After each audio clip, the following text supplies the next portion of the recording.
Views and opinions expressed may not reflect those of the Allen County Public Library, Access Fort Wayne, and/or any other supporting groups. If you are interested in producing your own programs for Access Fort Wayne, you can contact us at 260-421-1250.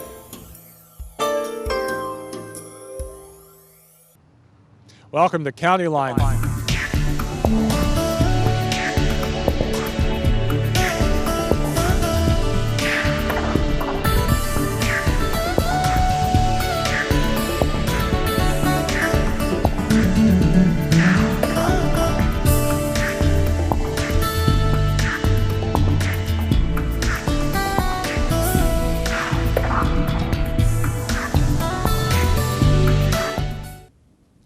Hi everyone, I'm Mike Green, Public Information Officer in the Allen County Commissioner's Office, and welcome to Countyline, the program that features news and information about Allen County government.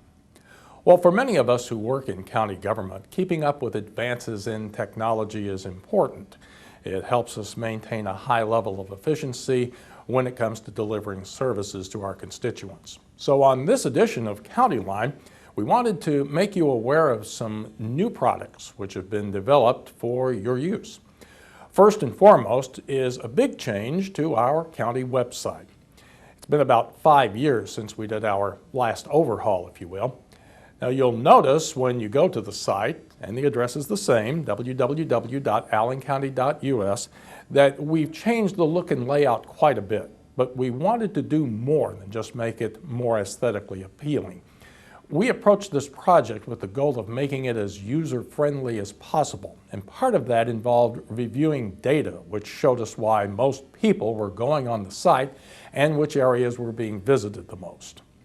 Now, the front page of the site contains some of the same features as before. You'll note that midway down we provide news and information about Allen County government, and we've even added an events section. That lets you know about future meetings of many of our governmental bodies, such as the Commissioner's Legislative Session. At the bottom of the page, you can check out the various ways of interacting with county government through our social media sites, such as Facebook, Twitter, and YouTube. One of the things we wanted to make easier was your ability to navigate the website. Now, even though state government and federal government are much larger than county, we can still provide our share of challenges when you need to do something but you aren't sure which office or department can help. And that's why we put in the Browse by Need tab at the top. When you click on it, you'll find a variety of tasks. Now, we developed this list by studying data which show the areas people visited the most. You can use this tab if you know what you want to do, but you aren't sure which department is the one that can help. For example, if you want to make a request to review a public record, that's my department. You can click on that item and you'll immediately be taken to the area that explains the process and provides the form you can fill out and submit. Now, we also provide a tab that lists many of our departments and offices. You just click on one of the titles, like Commissioners, and you'll be directed to that office's page on the website. You'll also notice 3 particular blocks on the front page. These represent services which draw people to our site most frequently. By clicking on Permits and Development, for example, you'll be taken to a page that describes our efforts to streamline and make this process easier, along with the various departments which are a part of permitting and development. Our very popular GIS department is also highlighted on the front page. Clicking on this button takes you to our iMap portal, where you can access digital maps, basic through advanced search queries, and property records, including tax roll, property record card, and zoning information. Well, those are just some of the new things you'll find at allencounty.us. We hope these changes make it easier for you to interact with county government, and make sure to let us know your suggestions for improving our website. Allen County's judicial system has continually been at the forefront of using new advances in technology to better handle operations of the court system, as well as getting information out to the general public. And What you're seeing behind us is an example of the latest technology that is in use here at the Bud Meeks Justice Center. And with us to talk a little bit about this is Judge Fran Gall, Superior Court, who's also Chief Administrative Judge for the Superior Court, and Jeff Levers, who is the Operations Manager for Superior Court here in Allen County. And first of all, we appreciate both of you taking time to join us. Absolutely. Thanks for having us. Judge Gall, explain a little bit to us about what we're seeing behind us. These are video screens that have what kind of information? These are monitors that contain information about what is happening in each one of our separate courtrooms, either at 8:30, 9 o'clock in the morning, or at 1:30 in the afternoon. Each courtroom has multiple cases with multiple defendants, and oftentimes it was difficult for folks to figure out where is it that they're supposed to go. So these monitors, when you find your name on that monitor, it will give you the information that you need, directing you to the proper courtroom. Okay. And this is just for the courtrooms here in the Meeks Center. This is just for the courtrooms here in the Bud Meeks Center. And explain a little bit about how this has been a help for the folks here who handle court cases. Well, the folks that actually handle the court cases, I was actually just talking to the section chief for the prosecutor's office, who indicated that the technology in use here is also in the courtrooms. And unfortunately, I can't let you film in the courtrooms, but in the courtrooms, these monitors are letting the prosecutors know who's here, do they have an attorney, and what is it that we need to do for that particular defendant. The impetus behind all of this was several years ago, we had a situation arise. This is a very busy facility, lots of folks, lots of people, and we had no signage. We had no way for people to find where it was that they were going, and we had a lot of complaints, and very legitimate complaints. I turned those complaints over to Jeff Levers, and this is the handiwork that he has come up with to give folks the idea where it is that they're supposed to go. We've got the kiosks over there for them to check in, which lets the prosecutors know that they're here and if they have counsel. Okay. Jeff, tell us a little bit about how all of this came about. I understand that you folks applied for a grant, and that's kind of where things got started. Well, under Judge Gall's direction, what she wanted to do is use technology to try and enhance the public's access to this court. And they wanted to enhance the user-friendliness of this court. And we didn't have the money to do that. So she directed us to go to the Supreme Court and try to get some court reform grants that were just recently offered, and we were able to get 2 of those in an amount of about $60,000, and that allowed us to bring this to fruition for us. And I would assume this also kind of frees up things. And you can probably see in the background, but you've got clerks handling business here behind you. That kind of frees them up to do a little extra if they're not having to do a lot of direction. Well, that's true, and they're very busy as it is, and we had a lot of technology involvement with the court side, with the court staff, but we didn't have it with the public, and the public needed that. Judge Gall wanted to use technology to allow the public to try and navigate the Bud Meeks Justice Center and Misdemeanor Traffic Court better, and this allows them to do that.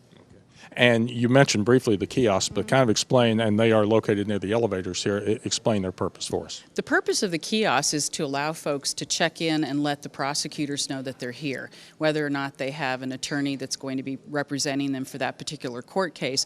In the past, we had little slips of paper, and we had folks write their names down on those little slips of paper and hand them into the bailiffs.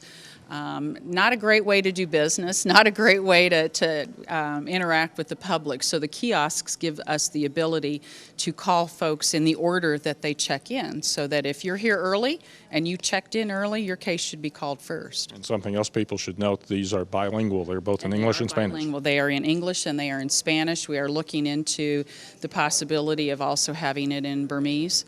As you know, we have a very large Burmese population in Allen County, and we're seeing them in our court system. And it's very important that everybody have access to the courts, whether they speak English or not. And Jeff, I know the county's information technology department was very helpful in getting all this done. We couldn't have done this without county's IT department, and let me give a shout out to Tracy Ripplinger, who was our project manager for this, and without her, this would not have gotten done. And with her added vision to this, it really made it exactly what we wanted. Okay. As I said at the outset, Allen County's court system has really been at the forefront in terms of using technology. A number of different things, getting word out to jurors about when they're to report and kind of explain what they're going to be doing. How does that help overall the court system? I think it makes the courts accessible, and the whole idea is that the public has to have access to the court system. For example, jurors, they aren't invited to appear, they are summoned to appear. So if we can make their service easier, more convenient for them to appear and perform the function that we ask them to perform and function, so that's a better thing for them. The whole idea about technology is just making it easier for folks to interact with the court system. And anything on the horizon we ought to be looking for coming up in the future?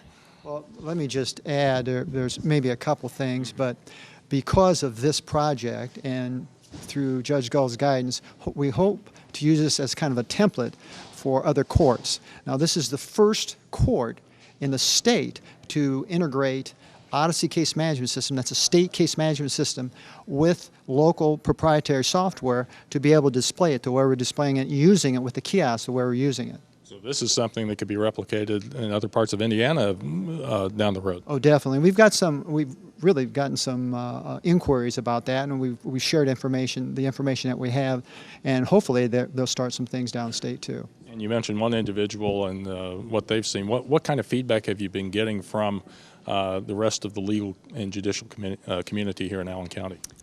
They appreciate the cleanliness of it and the fact that folks have immediate access through the kiosk to check into their court system. It's just been a really nice, streamlined way to get folks into the courtroom. Well, Judge Gull, and we appreciate you folks being with us today. Jeff, you as well. And we'll be keeping you folks updated when new technology and new advancements come along in the court system here in Allen County. Allen County government has always taken a great deal of pride in being as open and transparent as possible with the public, sharing as much information as we can with you. And the Fort Wayne Allen County Department of Health has taken that to a new level with something new for the new year that involves the website. And John Silcox is Director of Communications with the Health Department, and he's here to kind of take us on a tour around of the new site, and in particular, one feature of it that I think you're going to be really interested in. First of all, John, we appreciate you taking time to be with us. Sure, Mike, thank you. Tell us a little bit about the background as to how you came about working on this project with the website. Well, as you're probably familiar working in public information as well, that you really have to stay on top of the technology. And as we've seen over the last few years, the way people access information now is online and increasingly more mobile. So people are looking for information on their phones, their iPads, their tablets, and things like that. So that's how they're accessing our website more and more. They're doing it that way. So actually, when we looked at the analytics of our website, we found that almost 40% of our traffic was coming from people who were using those type of devices. And the site that we had up until recently was not really conducive to accessing on a mobile device. If you went to our website from your phone or a device like that, it really wasn't configured for that type of device. And so we knew that one of the things that we wanted to do was to update our sites to make it more mobile friendly using something called responsive design, which for those who have any experience in this area know responsive design is kind of what you need in order to be able to have a site that's more mobile friendly, so that when people come to you on their smartphone or a tablet, that site is going to configure to the device that you're using. It's going to present the information in a way that's easier to access on those devices, as opposed to how we were so used to people just going on a computer and looking up a website and it being a pretty static site. That's just not the way people access information anymore. So we undertook this project first and foremost to make our website more accessible to more people, particularly those using those types of devices. It's easier to read, it's easier to navigate around too. Exactly. You'll find. Okay, so let's take a look at the new website. one of the nice things, the first feature you'll notice is the I am searching for feature. And that's one of those that helps people get around. They kind of know what they're looking for, but they may not necessarily know which part of the site they may need to go to. Well, we knew that we needed to make a very convenient way for people to get access to the information they were looking for. So one of the things we did was we reconfigured the site so that it was information was organized by content area in a way that made a little more sense for the user, so that people who aren't familiar with how we're organized internally would be able to find information.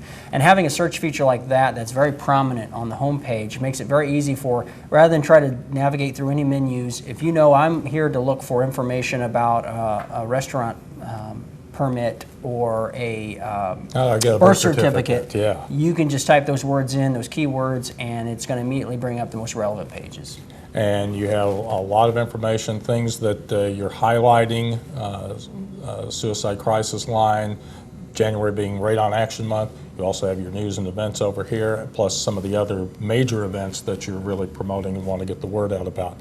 And then when you go down to the very bottom, you'll see the feature that we want to focus in on for this segment in particular, the Allen County Health Inspector site. Tell us a little bit about that. Well, this is another situation where we have, for quite a long time now, had people coming to us or requesting information from us regarding our restaurant inspections and other types of inspections that we do, because they're looking for that information. Either they're a consumer who wants to know, the results of our inspections, or they work in the industry and they want to stay on top of things. So it was really important to us that if we have this information, how can we get it to people in a more convenient and accessible way? Well, for a long time, we didn't really have a great way to do that. If you wanted the results of a food establishment inspection, let's say, or a swimming pool inspection, then you would call our department or come to our office and request those records, and we'd pull those records for you, and so be it. In the last couple of years, we've been able to provide some information on our website, but it was usually just a summary of inspection results. It wasn't very interactive. But now the technology is kind of caught up to the point that we had a convenient tool at our disposal. We were able to create basically what you could call a mobile site. We sort of call it a portal, that you can access any of the inspection records that we have regarding all the major types of facilities that we inspect. So that would include restaurants, that would include hotels and motels, that would include swimming pools, even tattoo facilities. So now a consumer who's interested in getting that information can go to that site, access it again on their mobile device, their phone, and once they get to the site, then it has some very convenient features that allow them to search for whatever they're looking for. It'll pull up at least 3 years of inspection records for that facility, and you can just quickly go through those and see the results of our findings when we were there to do an inspection. Okay, well, let's give it a little test drive and by clicking on the site, and we'll point out in advance, we're not picking on anybody when we go through this, but we want to give some examples, and I don't think the businesses that we're going to show are going to mind a bit, because they're good for the most part. You can search either by the business name or the address if you happen to know it, and even in the case of, say, if you want to check out pizza places in town, it will show you the names of businesses that have pizza in the name, so you can go through and check all the various places, restaurants of those kinds. And again, you can check by address if you need to. One of the things that's really neat, I think, is the Find Nearby. And when you click on that, tell us what you're going to see. Well, this was another feature of the site that we were really happy about, because now people who may be, let's say you're someone who's not real familiar with Fort Wayne, maybe you're here visiting, or maybe you're here for a business event or something like that, and you don't really know what facilities are around you. If you're looking to go out to eat or something like that, you could use this portal to quickly pull up any food establishments in your vicinity. And I don't remember exactly what the geographic boundaries are, but it's within like a mile or so, even less than that probably. But it'll pull up whatever inspected facilities that would show up in your vicinity, and then you could click on any of those and they will quickly pull up those inspection results. So if you just want to double check before you go somewhere that you're not familiar with and make sure that it had a good inspection history, then you could do that very easily. And you wouldn't have to type in a name at all. You could just use the map feature to locate those facilities in your nearby vicinity and then choose from those. Okay, well, if we take a look at the map, we'll see we're at Citizen Square here. So I'd say it's at least about 3 blocks all the way around, 3 or 4 blocks all the way around. And the different establishments are denoted by the little stickers. And when you click on one of those, at the bottom, you'll get the name of the establishment and the address. So you can kind of jump around and see the different places that are available there. Let's check on Wendy's of Fort Wayne, for example. I eat there since we're that close to those folks. And if you click on the name, you'll pull up the inspection list. And like you say, there's at least back to 2012. And let's see, their last routine inspection was back in August of 2014. When you click on it, it tells you there was 1 non-critical violation. Observed visible daylight at left side of back exterior door. Okay, I have to ask, why would the health department be concerned about that? Well, obviously when our inspectors go into these facilities, they sort of have a checklist of things they're looking for, and if they find anything that would be considered either a critical or non-critical violation, they will make note of that on that report, and that would be part of the findings. In that case, I think that is considered a non-critical violation, and mainly it's a concern because if you have any sort of visible openings, any places that would allow pests or vermin to get into the facility, then that can be a concern. So we're always looking for those things, not just the fact that we either see or don't see pests, but if there are places where pests could get into, that's important too. Okay, and as they can tell, it's to be corrected in a week. So like I said, non-critical, and they're going to get that taken care of pretty quick. So that's a look at those folks. That's not bad whatsoever. Let's go back to another one of the places here that we want to take a look at. I want folks to see this is not a restaurant. This is the YMCA Central Branch downtown in the Women's Spa, and doing pretty good, no violations at all. One back in April 2013 that wasn't too critical, and their water results are doing well. So again, this is the kind of thing you'll see when you pull it up, and you can take a look at how those folks are doing. And I think it's also important kind of to make sure the public in general, as they look at this information, they take it, put it in context, because just because there may be a couple of non-critical or even a critical violation does not necessarily mean that they should not patronize that particular place. That's true, Mike. When we do inspections, it's very common for us to find some violations in a facility. Of course, we do have inspections where we don't find violations, and that's great, and that's what we're looking for. But there are often times where we are in a facility and we do find violations. But like you said, a lot of times those violations can be corrected while we're there, or we give them a short time frame to get those corrected, and then we can return, whether it's within a week or 2 weeks, and make sure that they did do that. And a lot of times those things are taken care of and within a very short time frame. It's only when we have significant issues, whether it be reoccurring issues or a significant problem that we, in our minds, constitutes an immediate health hazard, that we feel we need to close a facility or take those type of extreme steps. But for the most part, we're going to find some things while we're there probably, because that's just the nature of the business. There's always some things that you can point out and say, hey, we need to do that a little bit better, or hey, that's not quite right or not quite up to the code. But those tend to get fixed very quickly, and then we move on. And point out, these are not planned inspections. In other words, you don't contact them in advance. These are, you show up, pop quiz, we're going to take a look around. So it would not necessarily be unusual to find a violation here or there in places. But again, the point is that these businesses take care of that as quickly as they possibly can. Let me give folks an idea of what we're talking about. Here's the Holiday Inn Express out on Ellison Road. They had a routine inspection back in March 24th of 2014. They got an A, which is, you determine letter grades A, B, C, D, F. They had 3 issues involved. The 3 issues cost them 5 points out of a possible 100. And one of the nice things, especially on hotels and such, you can look through every single thing that your folks were taking a look at out there. And my goodness, that's quite a list that they're going through. Right. Well, if you remember, we just started last year our lodging facility inspection program. In the past, we responded to complaints that occurred at hotels, but we didn't really have an ordinance in place to do routine inspections. Now we do, and that ordinance does allow for us to do a scoring system when we do the inspections, so that we do issue a letter grade with the inspection.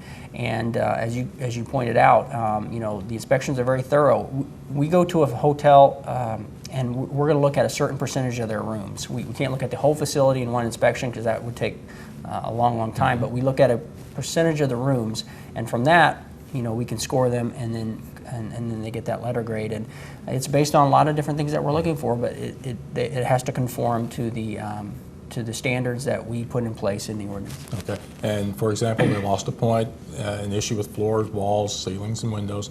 They also lost some points having to do with drinking water section standards. And if you go to the very bottom, as you pointed out, here you can see the name of the inspectors, and there are the rooms that they took a look at, so you know what they were looking at. Again, the important thing to note for me here is that you went out and did the inspection back March 24th of 2014.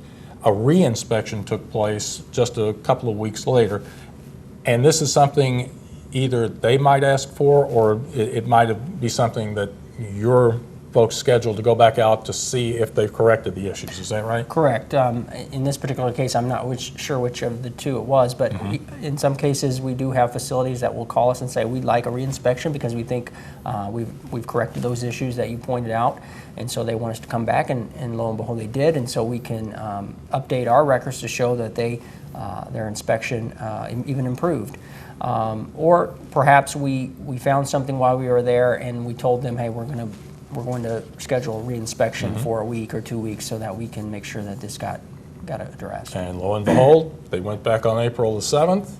They got an A+ because they got all 100 points. They corrected the issues. And that's really what you're looking for, is not really to prod, but to make these folks aware of the things they need to fix and have them fix them quickly. And Exactly. that's a good PR move for them, too. Exactly, and the whole point of doing inspections to begin with is to make sure that facilities are meeting the minimum standards, whether those standards are in place because of our local ordinances or for state laws.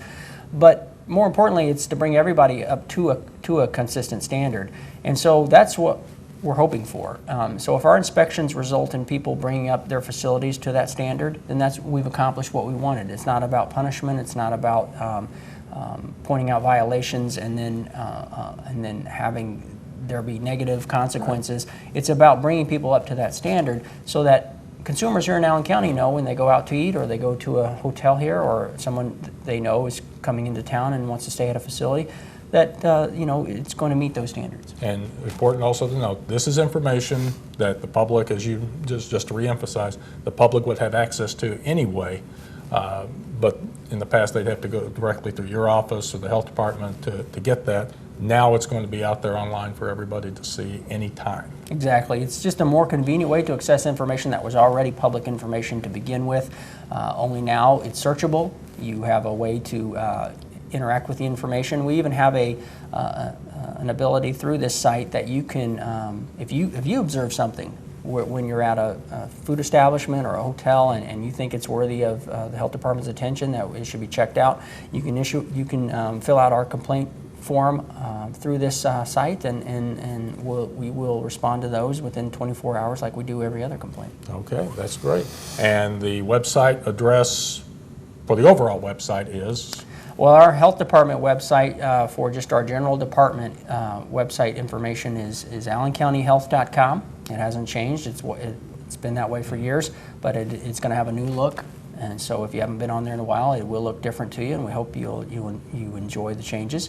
And then if you want to go specifically to this inspection portal, you can type in allencountyhealthinspector.acfw.net. You don't need the HTTP or anything in front of it. Just type those words right in, and it'll take you to this portal. And then once you get on there, if you're accessing it through your smartphone or your tablet, you can usually bookmark those right onto your home screen of your phone, so that you can just go to that icon anytime you want to look up this information. So it's very easy to do, but it's very convenient. And you can also get to it from our website as well. We have links. Something new for 2015 we hope you'll check out. John, thanks so much for being with us. We appreciate it. Congratulations on the website and on the Allen County Health Inspector. We appreciate it. Thank you.